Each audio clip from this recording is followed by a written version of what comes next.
श्री स्वामी समर्थ. जय जय स्वामी समर्थ भक्तांनो. आज आपण अत्यंत पवित्र आणि अनुभवसिद्ध श्री स्वामी समर्थांचे 9 गुरुवार व्रत जाणून घेणार आहोत. हे व्रत श्रद्धा, विश्वास आणि भक्तिभावाने केल्यास सुख, शांती, समृद्धी, आयुष्य आणि उत्तम आरोग्य प्राप्त होते. तसेच मनातील अनेक इच्छा पूर्ण होण्यास मार्ग खुला होतो. असं म्हटलं जातं की जिथे श्रद्धा आणि सबुरी असते तिथे स्वामींची कृपा नक्की असते. अनेक भक्तांनी या 9 गुरुवार व्रताचा अनुभव घेतला असून स्वामींनी त्यांच्या जीवनातील संकटे दूर करून आनंदाचा मार्ग दाखवला आहे. चला तर मग पूर्ण श्रद्धेने आणि स्वामींचे नामस्मरण करत जाणून घेऊया हे व्रत कसे करावे, त्याचे नियम काय आहेत आणि त्याचे फल काय मिळते. हे व्रत कोणकोणत्या हेतूने अथवा प्रसंगाने करावे. हे व्रत सुख, शांती, ऐश्वर्य, धनसंपत्ती, समाधान आणि भगवान श्री स्वामी समर्थांची कृपा प्राप्तीकरिता करायचे आहे. तसेच पुढील विविध हेतूने सुद्धा किंवा प्रसंगामध्ये हे आपण व्रत करू शकतो. मनात योजिलेले अथवा हाती घेतलेले कोणत्याही प्रकारचे कार्य यशस्वी होण्याकरिता तसेच कन्या अथवा पुत्र प्राप्तीकरिता हे व्रत आपण करू शकतो. क्रीडा स्पर्धेत, निवडणुकीत तसेच कोणत्याही स्पर्धा परीक्षेमध्ये यश प्राप्तीकरिता आणि यश प्राप्तीनंतर आनंद उत्सव साजरा करण्याकरिता सुद्धा आपण हा व्रत करू शकतो. शत्रू, हितशत्रू पीडा निवारणार्थ, चिंता, क्लेश, दुःख, दरिद्र दूर करण्याकरिता हे व्रत करावे. नोकरी मिळण्याकरिता, नोकरीत स्थिर राहण्याकरिता, नोकरीत प्रमोशन होणे तसेच व्यापार, उद्योग, व्यवसायामध्ये उत्तम प्रगती होण्याकरिता हे व्रत आपण करू शकतो. वाढदिवस, जयंती, संस्थेचा वर्धापन दिन असेल, विद्यामंदिर, व्यायामशाळा, दवाखाना, गृहप्रवेश, दुकान यांच्या उद्घाटनाच्या प्रसंगी सुद्धा तसेच किंवा कुठले शुभ कार्य प्रारंभ करण्यापूर्वी हे व्रत आपण करू शकतो.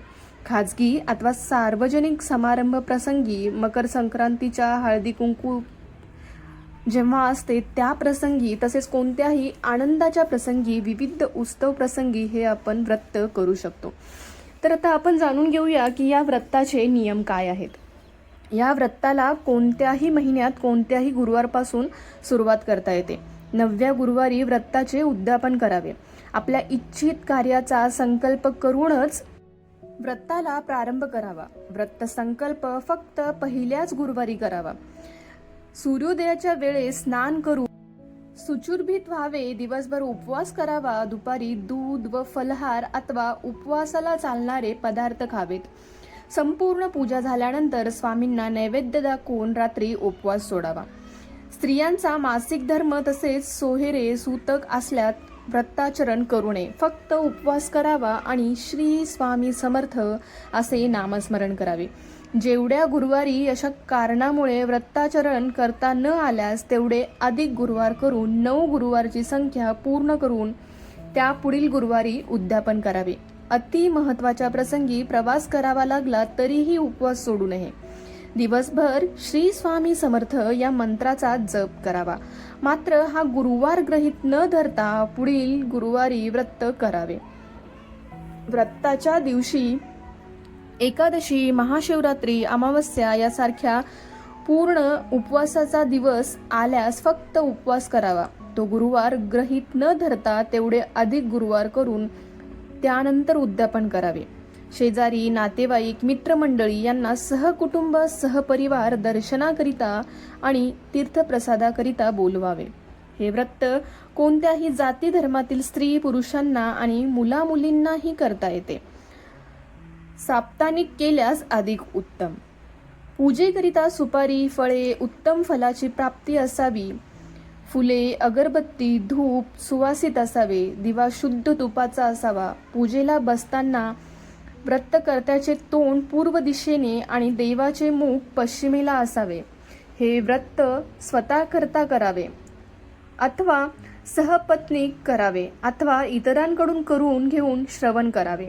रात्री भजन, गायन, कीर्तन यापैकी कार्यक्रम ठेवावे अथवा रोज अखंड श्री स्वामी समर्थ या कलियुगातील महामंत्राचा जप आणि कलियुगाचे इच्छितदाता या कलियुगातील महान ग्रंथाचा 9 गुरुवारचे व्रत पूर्ण होईपर्यंत रोज एका अध्यायाचे वाचन करावे.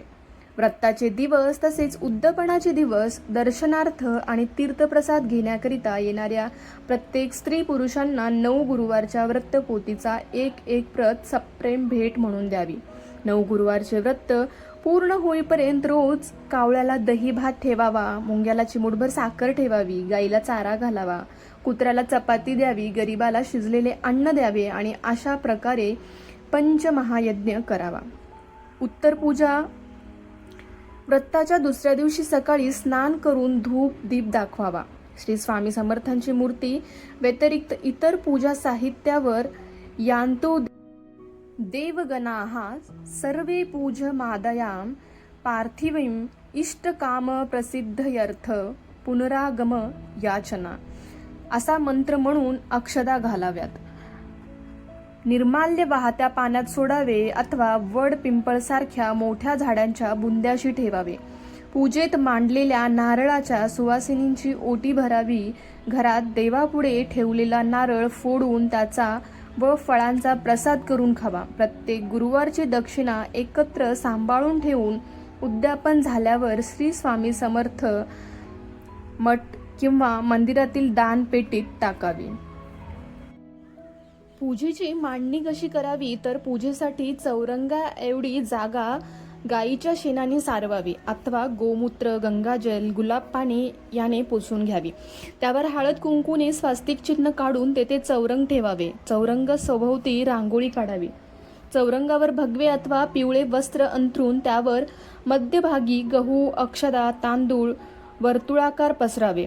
कलश स्वच्छ घासून त्यात पाणी भरावे आणि पाण्यात एक सुपारी, पैसा, दुर्वा, बेल व तुळशीपत्र, फुले, उगाळलेला चंदन घालावे.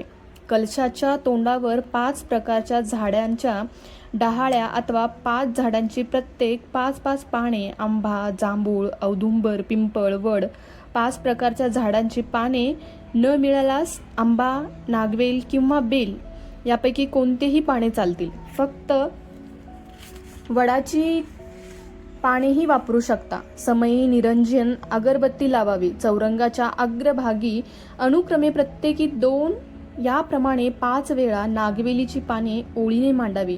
त्यावर अक्षदा, पैसे, खारीक, बदाम, सुपारी, अक्रोड, हळदकुंड त्यापैकी एक प्रमाणे ठेवावे आणि मग पूजा प्रारंभ करावी. त्यानंतर देवतांचे स्मरण करावे आणि आपला जो काही संकल्प आहे तो संकल्प करावा. पाण्याने भरलेल्या तांब्या, पळी आणि रिकामे तांबण समोर ठेवून उजव्या हातात गंधयुक्त अक्षता, पळीभर पाणी आणि तुळशीपत्र घेऊन संकल्प करावा. त्यानंतर गणपती पूजन करावे. त्यानंतर कलश पूजन करावे. कलश पूजनाच्या नंतर श्री स्वामी समर्थ षोडशोपचार पूजन करून घ्यावे. यानंतर पुढील स्वामींची 108 नावे घेऊन प्रत्येक नावासोबत तुळशीपत्र अर्पण करून व्रतकथा अध्ययन वाचन करावे. त्यानंतर नैवेद्य आणि आरती करावी. मग स्वामी समर्थ व्रतकथा वाचून अशा पद्धतीने पूजा करावी. जर तुम्हाला पूजेची संपूर्ण मांडणी, संपूर्ण माहिती, 108 नावे कुठली घ्यावी ती जर हवी असतील तर कमेंटमध्ये नक्कीच सांगा आणि कमेंटमध्ये तुमचा आलेला अनुभव आमच्यापर्यंत नक्कीच पोहोचवा. चला तर मग भेटूया पुढच्या व्हिडिओमध्ये. तोपर्यंत श्री स्वामी समर्थ. जय जय स्वामी समर्थ. आणि हो, तुम्ही जर आमच्या चॅनलवर नवीन असाल तर चॅनलला लगेच सबस्क्राईब करा, कारण आमचा प्रत्येक व्हिडिओ हा थेट तुमच्यापर्यंत पोहोचण्यासाठी मदत होईल. चला तर मग भेटूया पुढच्या व्हिडिओमध्ये. तोपर्यंत श्री स्वामी समर्थ. जय जय स्वामी समर्थ.